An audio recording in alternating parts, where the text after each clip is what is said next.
உலகின் மிக நீளமான பாலம் எது தெரியுமா? உலகில் நகரங்களையும் இடங்களையும் இணைக்கும் பல பாலங்களும் நெடுஞ்சாலைகளும் உள்ளன. உலகின் மிக நீளமான பாலம் எது என்று உங்களுக்கு தெரியுமா? இரண்டு அழகான நகரங்களை இணைக்கும் அந்த பாலத்தின் கதை தெரியுமா? சீனாவில் உள்ள டான்யாங்குன்ஷான் கிராண்ட் பாலம் தான் உலகின் மிக நீளமான பாலமாகும். சீனாவின் ஜியான்சு மாகாணத்தில் ஷாங்காய் மற்றும் நான்ஜிங் இடையே டான்யாங் குன்ஷான் கிராண்ட் பாலம் அமைந்துள்ளது. இந்த பாலமானது 164.8 கிராம் மீ நீளம் கொண்டது. பெய்ஜிங் ஷாங்காய் அதிவேக ரயில் பாதையாக இது உள்ளது. ஷாங்காய் மற்றும் நான்ஜிங்கை இணைக்கும் இந்த மேம்பால பாலம் உலகின் மிக நீளமான பாலமாக கின்னஸ் உலக சாதனையை படைத்தது.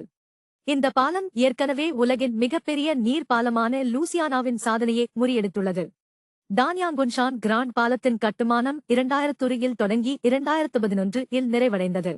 டான்யாங், சாங்சோ, வுக்சி, சுசோ மற்றும் குன்ஷான் ஆகிய பகுதிகளுக்கு செல்லும் ஒரு முக்கிய பாதையாகும்.